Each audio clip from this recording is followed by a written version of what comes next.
All right, let's do a Budgetdog financial health check. So what I'm going to do today is walk through this individual situation, pull up their finances, and say exactly what I would do in their situation. So this is a good one today. This is a 28-year-old single individual making about $80,000 per year. They have 0 children, so there's no ages associated with them. This next question is really important. So on a scale of 1 to 10, how confident are they with their financial picture? They sit at 2, so basically no confidence at all. Now, they do have a lot of offense to play, but all in all, they're not doing anything that is hurting them from a defensive perspective. They're not overspending or anything like that, but they could do a lot more on the offensive side. We'll get to here shortly. The big thing with this question is oftentimes people assume they're doing very well and they go down the wrong path and they can't make it up. So make sure that if you do answer 1 through 10 on the higher end, that you've worked with a professional so that you can confirm that your decision making is good for your financial future. Because that's important, because you could go down the wrong path for 10, 20 years because you make a lot of money and you could be losing yourself a ton of money. And when you come to find that out down the road, it's never a good feeling. But I've seen that situation play out so many times in my life that that's the reason I'm saying it today. So be very careful if you are overconfident about your finances. Make sure you work with get a second opinion. Next question is, on a scale of 1 to 10, how are you feeling around your money mindset? Money mindset's pretty good, 7 out of 10. So feeling pretty good about money. However, like from a mental perspective, where they're at financially they're not excited about. Let's call it that. How much cash do they have on hand? $4,600. What brokerage firms do they use? None. That's a big deal. Basically, they have no investments. Which the second question, how much do you have in retirement investments? $0. We'll get to that. What is in non-retirement assets? $8,000, but what is that? That's a vehicle. So basically, there are no assets that are being investable assets. How much money are you currently investing? $0. Not good. How much debt do you have? $208,000. Probably not great. That debt consists of 2 student loans, line of credit, and as well as a government student loan, totaling to $208,000. $150,000 is about 6% interest, and then the other remaining portion, about $60,000, is 0%. We'll get to that in a second. They have a few insurances: car insurance, renter's insurance, medical insurance, life insurance. We'll get through that. They don't have a tax preparer. They don't have a tax planner. Sorry, they don't have a financial advisor, and they don't have an estate plan. Okay, so that's the situation. Now let's walk through their actual finances. So we always use the balance sheet, we always use the budget, and we always use the amortization schedule. And then we'll walk through step by step as to what to do. If you don't have these 3 documents, you're already missing the boat. So if you answered like a 7 out of 10 on confidence and you don't even know what I'm referring to here, you have a major financial issue. Let me be very clear. You have a financial issue if you're not very clear in your direction and you're missing one of these documents. Okay. So with that being said, guys, we kind of reviewed the net worth. This is the balance sheet. So her net worth, she said she had $4,600 in cash, $8,000 in vehicles, and $208,000 in student loans. And that's what appears here. And it looks like there's no assets to be investable assets that are, building income for her long term. And we need to take care of this big student loan. So what is the first thing I want to do? I want to do a few things. The first thing I want to do is I want to assess what's going on. Why do we have $208,000 of student loans, but we only have an $80,000 income? Now, this is a thing that I can't give you a direct answer as how to solve. But what I can say is that when you're taking out student loans, you should be making a good amount salary-wise, or it does not make sense. Now, it's said and done. It's done. Like, you've already went to school. You've already got your salary. But my ask to you is to go find a new job that pays more money. There's no reason that you should be taking out $200,000 of loans to make $80,000. That's not a mathematical favorable equation.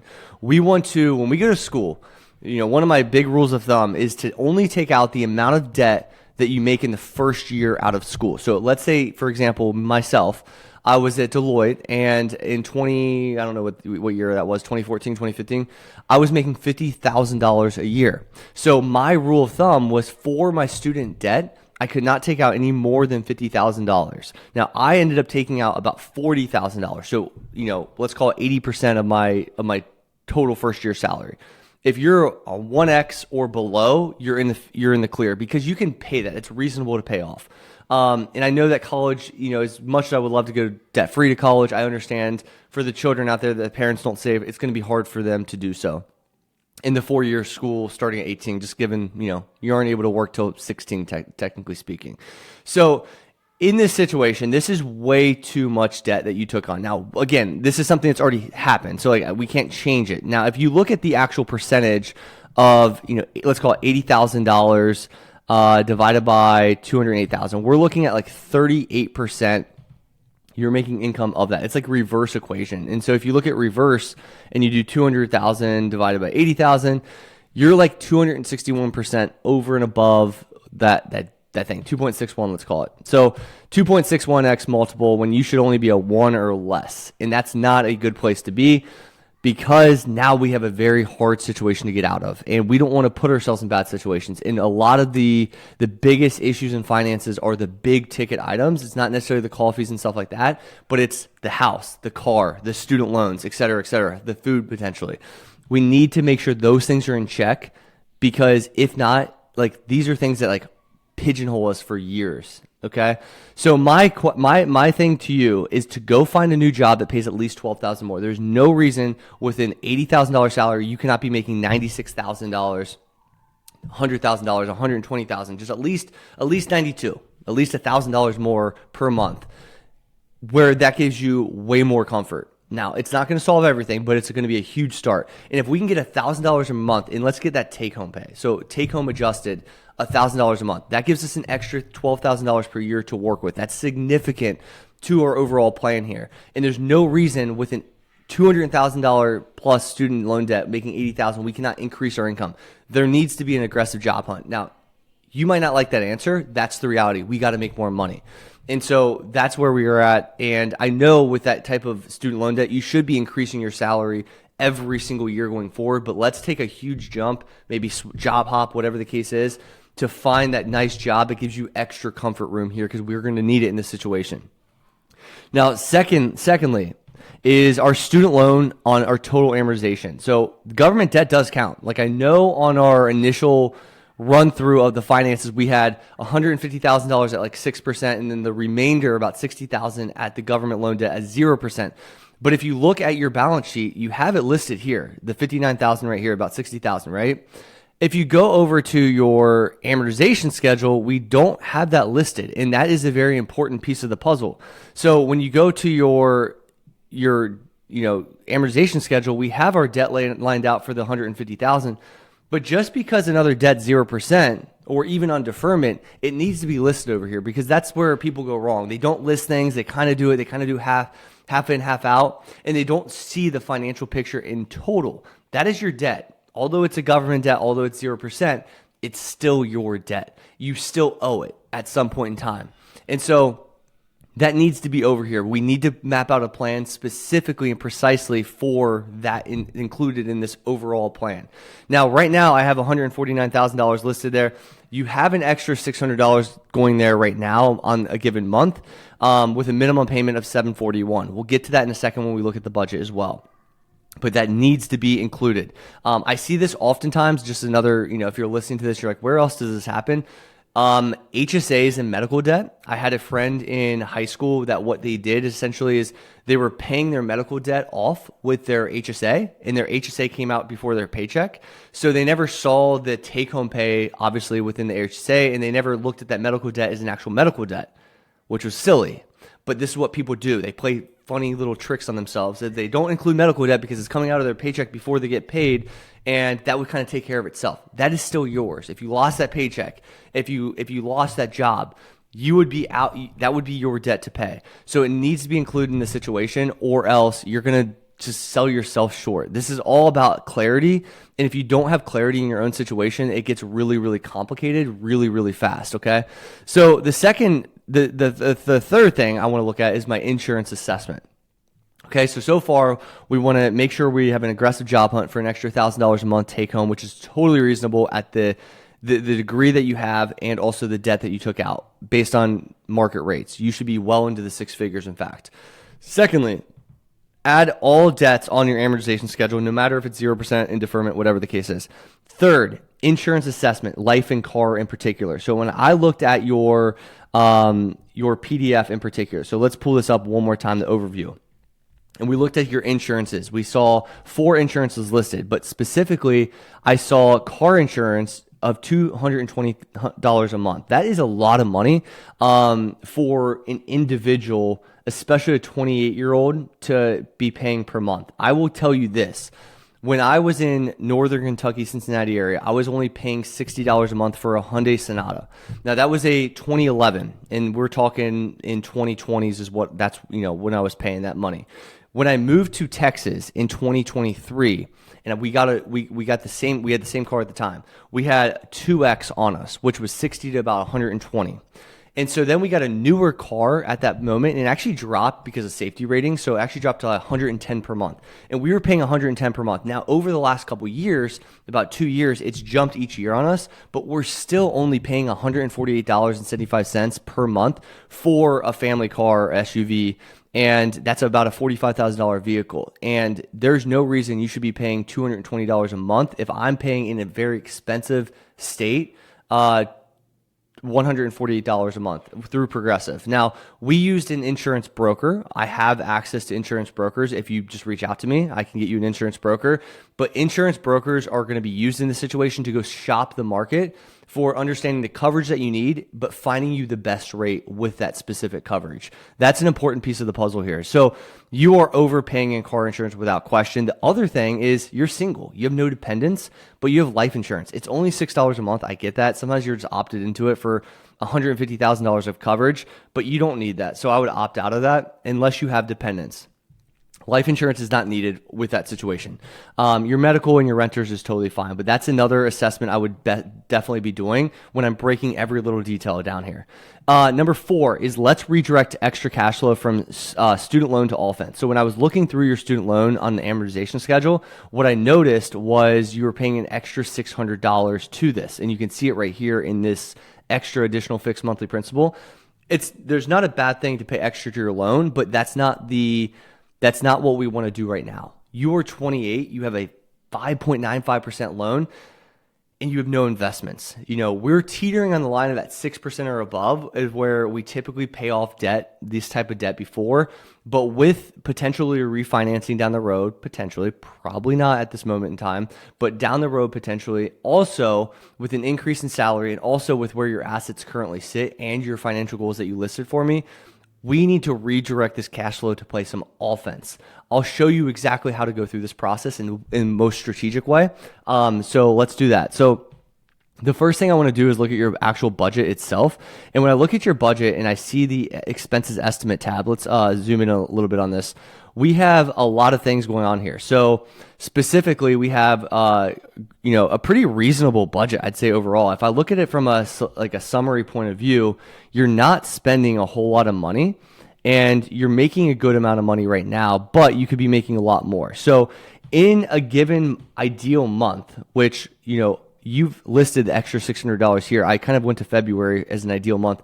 You pretty much have $1,000 extra cash flow. You take that $600 extra payment out, you bring it back in your situation, and everything else remains the same. You have about $1,000 per month to do something with. And we're going to redirect this cash flow in a second, but you want to take that back into your situation and get as much free cash flow at the end of the month as possible. Now, this $969, obviously, let's call it $1,000, is going to be reflected up here so that when you do $969, you actually apply that money, whether it be a debt, whether it be savings and investments, this should ideally be a zero-based budget. So we don't want to see extra long-term, but when we first figure out a free cash flow, this is an important piece of the puzzle. So $969, okay? Let's call it $1,000 for round math, okay? So now we want to make sure that's a very important piece of the puzzle to play offense and put our cash flow in the right spots. A lot of times people have like 401ks coming out. They have different like deductions out of their paycheck. They have different extra principal payments they're paying on like $50 on a house, this and that. Take it all back and understand what you have, and then let's work in a strategic way forward to most efficiently do all of that. And so oftentimes it's one step at a time at a quick rate versus everything, little things here and there.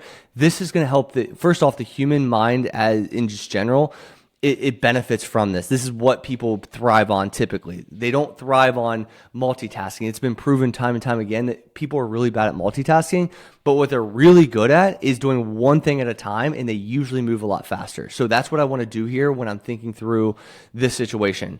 So I want to really play some offense, but let's figure out what we're going to do with that specific $1,000 a month. So remember, we've already assessed our student loan assessment, job to, how income to how much debt we've taken on. We need to go get that new job that brings in $1,000 extra per month. If you have a limiting belief and you think that's overboard, you are in a bad position mentally right now. That's the reality. There's no reason you can't go find a $12,000 more take home per year when you're only making $80,000 per month or per year. It's just the reality. And so I have a great podcast on how to make more money, how to get increases, how to raise your income if you're really worried about the technical steps of that. But most times it's simply a limiting belief. Oh, there's no way I can make $100,000 per year. There is no reason you shouldn't be able to make $100,000 per year plus, which would bring in much more than $1,000 per month extra free cash flow. So that's our first step. The other step is the $1,000 free cash flow we already have in our situation. We've already calculated, like I just showed you. Okay. So the first thing I want to do is take it step by step. Our bills are paid. You're pretty clean month to month, but we don't have any cash on hand. So I need to go up here and figure out how much cash I have, what I actually need from a cash flow perspective month to month, and what my emergency fund should look like. So my monthly expenses are about $4,000 per month at this point based on the situation, okay? So 3 months would be 12,000, just 4,000 times 3. 4,000 times 6 would be 24,000. That's how much I need for an emergency fund. I would say, now this is person to person, but if it were me, I was single, I had no kids, there wasn't a lot of risk, I was fairly healthy, I would lean towards a lower emergency fund so I could get to investing quicker, but also making sure I don't ignore that because that's an important piece of the conversation as well. You don't want to ignore this. But let's just say that's the case. Well, let's say I already have, $4,000 and I need $12,000. So the difference is 3 months, the remaining portion to get 3 months would be about $7,300. With the cash flow I have, normal cash flow $1,000 per month plus the number one below, which I've increased my income $1,000 per month minimum. So I'm going to challenge you on that.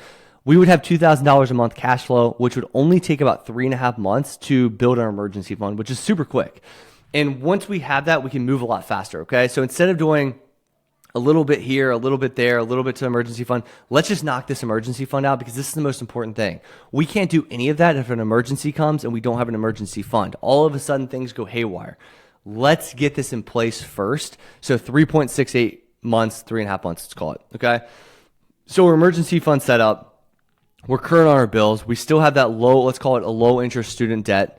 And now we need to figure out what our investments are with the $2,000 a month free cash flow. So I want to get you to some big goals from an investment standpoint so that you're basically lock this decision in the system in right now, and we improve upon it as we go forward and as we make more money. So the investment setup is exactly how I have it. So an $80,000 salary, I'm going to take 15% of your savings rate, and we're going to figure out that's about $12,000, which is the bare minimum I'm going to allow you to be investing. Now, in the current situation, you have exactly that amount.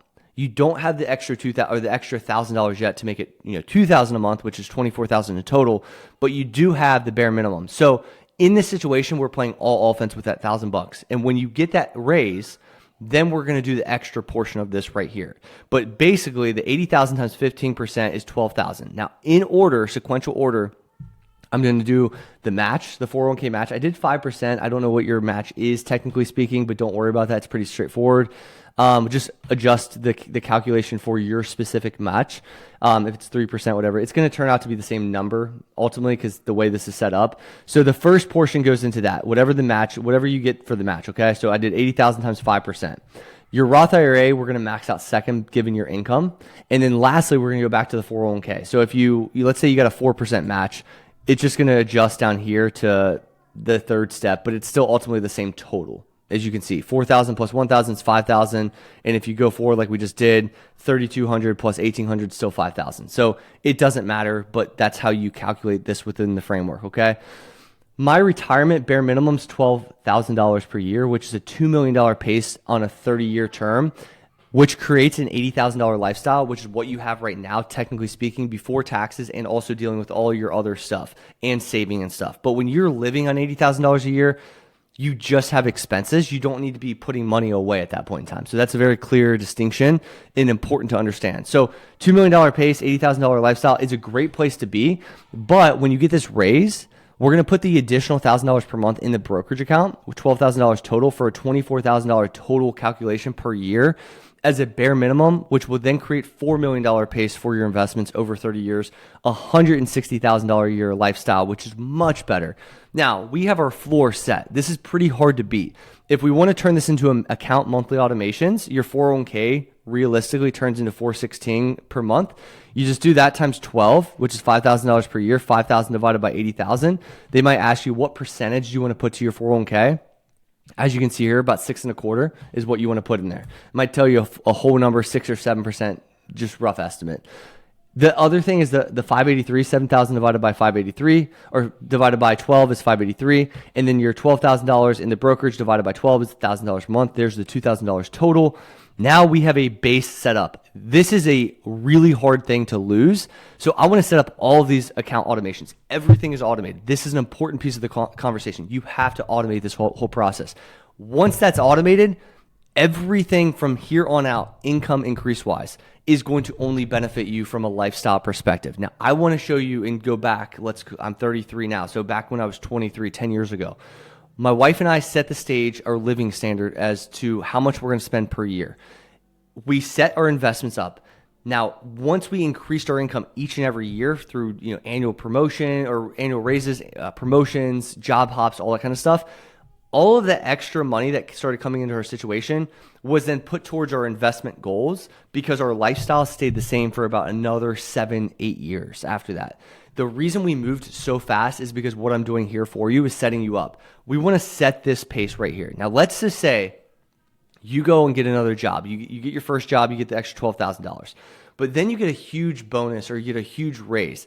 Everything above that can go towards student loans. They can go towards lifestyle. They can go towards, let's call it vacations, kids down the road eventually, all these other things you want to do in your life, but guaranteed the situation you set yourself up with is giving you a $4 million portfolio or $160,000 lifestyle in 30 years, let's call it. So this provides you the sense of peace that we've already checked the box for retirement and so on and so forth.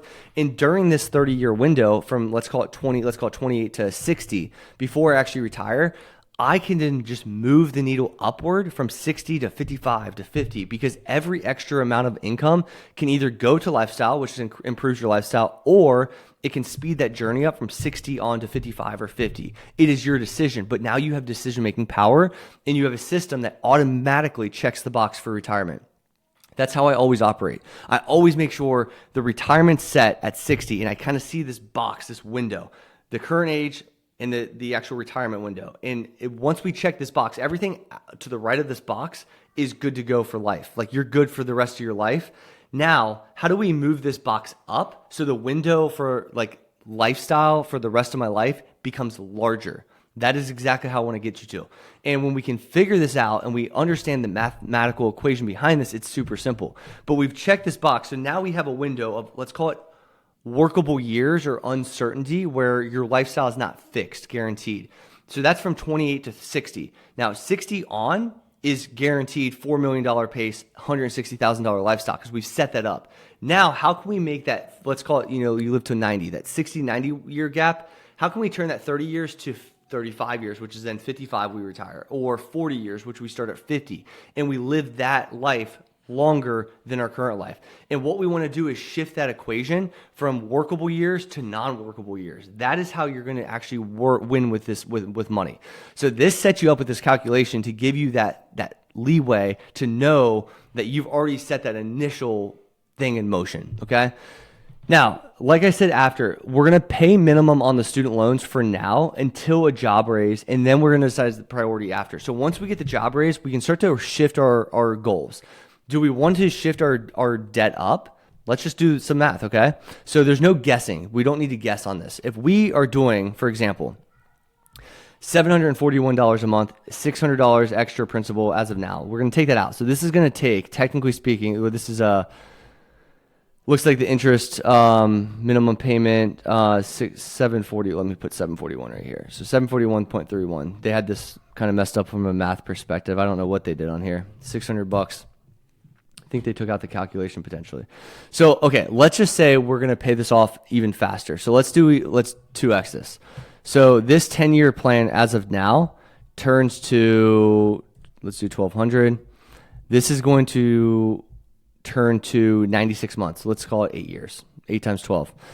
So we can slow and steadily add extra money to this. An extra $600 will shave off two entire years to get us down to an 8-year period. And we can continue to look at that and do the math on this. Like, there is no guessing on this, guys. When we do any projection out here, it's very direct as to how long this stuff is going to take us. As you can see, it gets us down to the actual penny with this, okay? So when you do these math equations, it's just a matter of, simple math. 2,500 extra per month gets you down to, let's call it 52 months here. So we can do this math as we make more income. We can start to apply this. We also can do the same thing to our investments, calculate, compare, do everything to your investments. Let's say we get an extra $2,000 raise per month. We can then put all of that to our investments or all of that to our debt, see the total outcomes of both, and then maybe do it in between, kind of 1,000, 1,500, 500. We can kind of disperse this cash flow once we have it. But this gives us a good idea as to how we approach the situation. Now, this breakdown is just kind of the beginning of a lot more to come. This is the beginner stage. This is all of the stuff I know so far. If we were working together, we would take this way further. We would take this down to the penny, down to the exact goal, specific each goal that you have. We would map out the exact timeline, so the exact date that you're going to be finished with this stuff, and you could actually look forward to when you're going to stay at home as a spouse. Like, maybe my wife is a stay-at-home mom, but maybe there's a situation where you both are working right now, and one of you want to quit working. You should be able to do a math equation to figure out when that date is, exact timeline, everything. Maybe it's early retirement. You should know exactly the date, the exact amount. Everything should be detailed. And this is what this step-by-step breakdown to begin with is getting you to. But the next step is obviously to actually go the next step and really, really win with the no-namers here on the balance sheet, as you can see. So hopefully this is a good breakdown, guys. This is kind of how I'm thinking through this situation. Obviously, every situation is going to be different. There's no one-size-fits-all. I wish there was, but every situation is different depending on the type of person. And again, this is a brief breakdown based on the brief information I know. There would be way more information at play when we work together, and there would be a lot more precision and a lot more accuracy with where we aim for based on the conversations that we have. So hope this works, guys, and I will see you next week.